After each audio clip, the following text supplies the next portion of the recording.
Hello there, this is Dana Arcuri, author, speaker, and wellness advocate, and today's topic is a very sensitive one.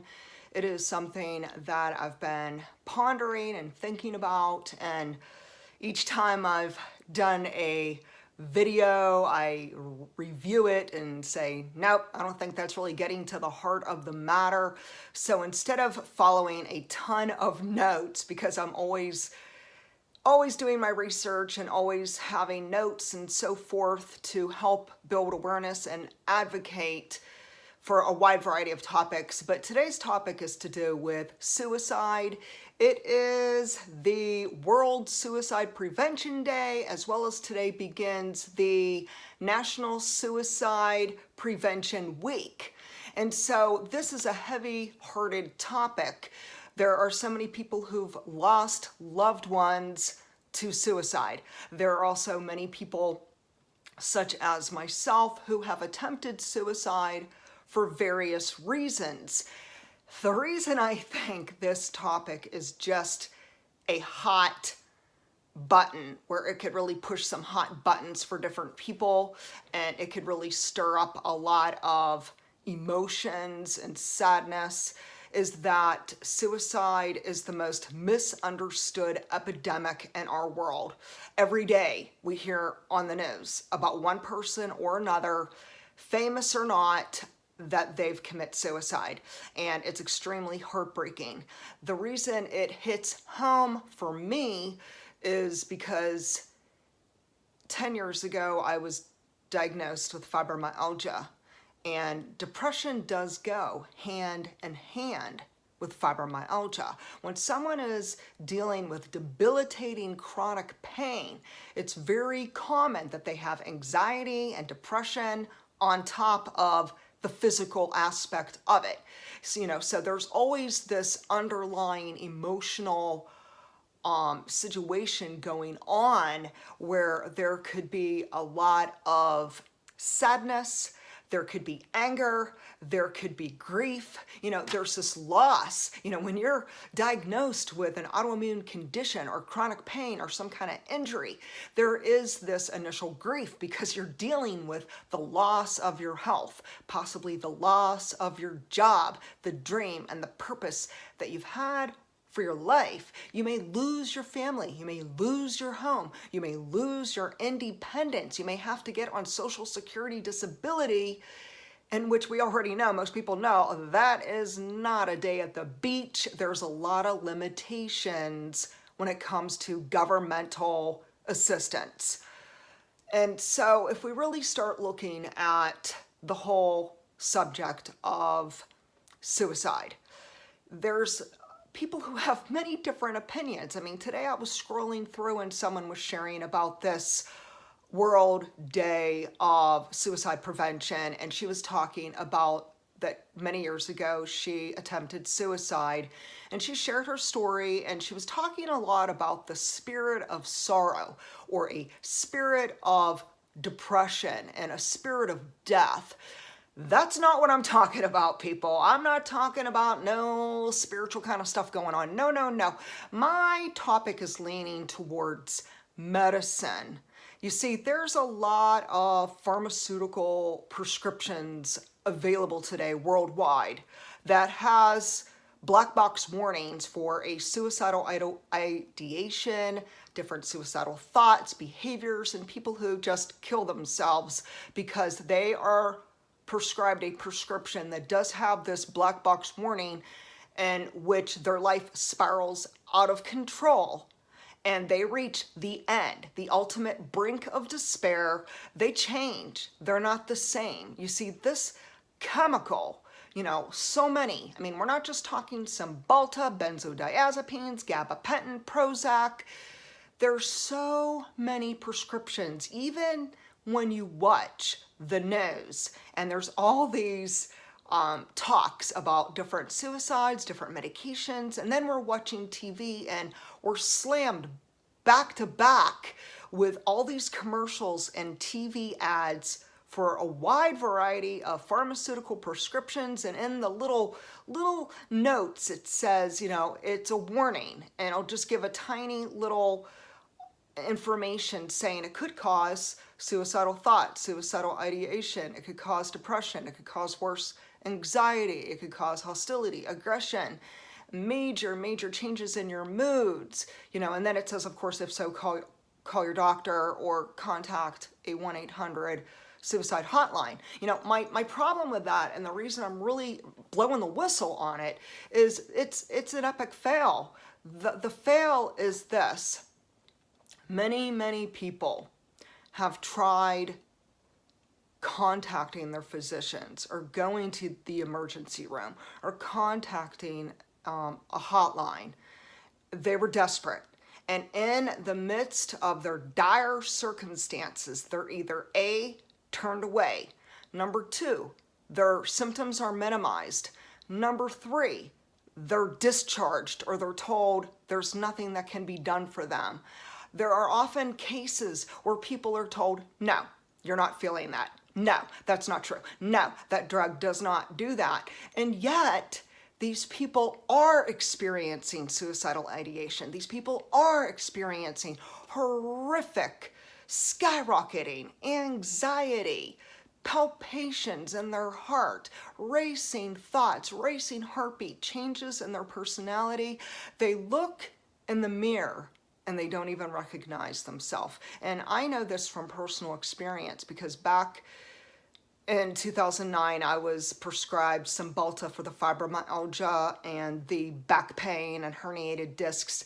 And when things went haywire with me and I asked my doctor, the neurologist, to please help me taper off Cymbalta, she said no. And she basically fired me as her patient and left me to wing it all by myself. You can't wing it by yourself. And for those people who love to say, oh, you could just stop taking Cymbalta, or you could just stop taking Ativan, or you could just stop taking whichever drug they name, because believe me, there's so many. The end result is no. When someone has chronic pain, when someone has an autoimmune condition, when someone has a spine injury or any form of serious, debilitating pain, it is in your best interest to never go cold turkey. It is actually very dangerous to abruptly stop medication. It's really not something I ever advise, and I warn against it. Next is that people believe, oh, you could just call your doctor and your doctor will help you. Well, what happens when that fails? What happens when that doesn't work? What happens when the doctor either minimizes what you're saying, or they ignore you, or they just outright say, no, I won't help? Because this is what I went through.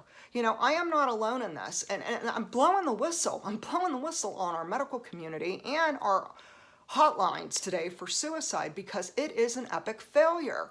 I am not just a statistic.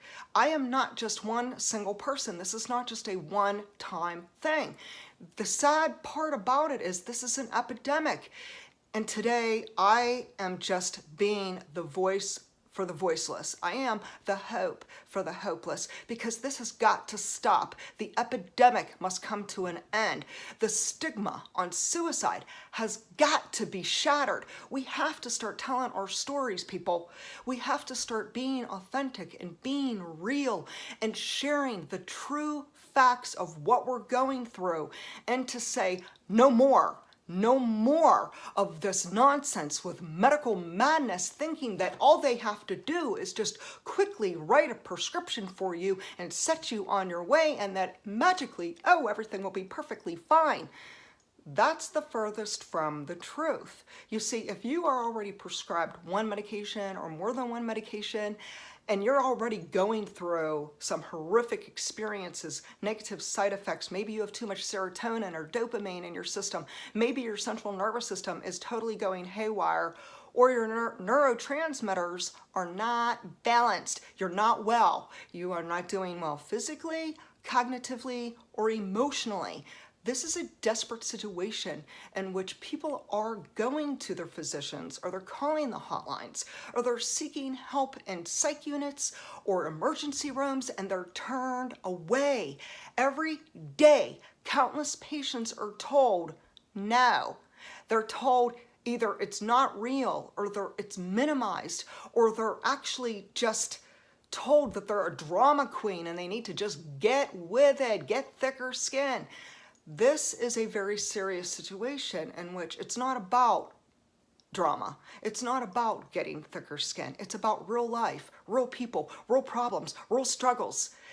And so today, I'm not necessarily saying what the answers are, but I am saying something needs to change. And while I know that black box warnings are the first thing we should be looking for when it comes to prescription medicine, I think we need to be thinking outside the box as well. We need to consider what other treatments can we consider? What other holistic methods that are very gentle and non-toxic can we consider to support emotional wellness, to help reduce physical pain and inflammation? And I know for my own self that it wasn't until I did have this close call with nearly losing my life to a drug overdose in November 2010, in which it's only by the grace of God that I'm alive today, that I have really come a long way. It's been an uphill battle, but it's been the best fight of my life. And why? Because my life matters. Your life matters. We matter. Our health matters. And suicide is impacting so many of us, and it's only going to change when we begin to change. And we have to start thinking of other ways. We have to start being there to support each other, to listen, to listen. This is the biggest thing. There is a breakdown in communication, and it's right at the top level. We have the pharmaceutical industry who, this is for profit. This is a big business. This is a booming industry. We have the medical industry. We have a breakdown of communication with our physicians and so forth. Then there's the whole hotline, suicide hotline, the pros and cons for it. I believe the suicide hotline, what they're doing is, yes, they may be listening, but they're actually suggesting people to seek help either through pharmaceutical prescriptions, through the medical community, through admission into a psych unit, which this literally can actually change someone and keep them in total bondage. And this vicious cycle of medicine where it's like a hamster spinning around and around and around and around. It's not until I jumped off that little hamster wheel, that vicious medical cycle, and said something is going to change and it's going to begin with me. And I slowly tapered off of every drug. Yes, it was the most horrific experience, the most traumatic hell on earth experience of my life. Yes, I went through wicked withdrawals. This isn't just about Cymbalta. This is about the benzodiazepines, especially Ativan, and countless other drugs that were severely interacting and disrupted my central nervous system and my neurotransmitters. You don't just become suicide for no reason, people. And in my own experience and many other people's experience, it is not a spirit of grief, a spirit of sorrow, or a spirit of death. It is pharmaceutical drugs that are at the root of this nonsense that is happening. And so I said, back in 2010, after the whole experience with coming close to losing my life, I said, something needs to change. And Western medicine is an epic fail. We are a nation and a world hooked on one drug after another. There is no magic bullet, but there are natural ways that we can support emotional wellness, that we could really be there to support people and help people and treat people, and many other non-toxic methods to increase our quality of life. And so I have a book and I wrote it. It is called Harvest of Hope: Living Victoriously Through Adversity. It's my own rock bottom story with all the medical madness, the drugs, the suicidal ideation and attempt. But, the real reality is, hey, I've come a long way. It's been 8 years. I no longer use medication. There is hope for healing. I use a lot of natural methods. I changed my diet. I have new ways of thinking. I empowered myself. And today, please empower yourself, build awareness, educate yourself, and go to danaarcuri.com. And please, let's stop the epidemic today.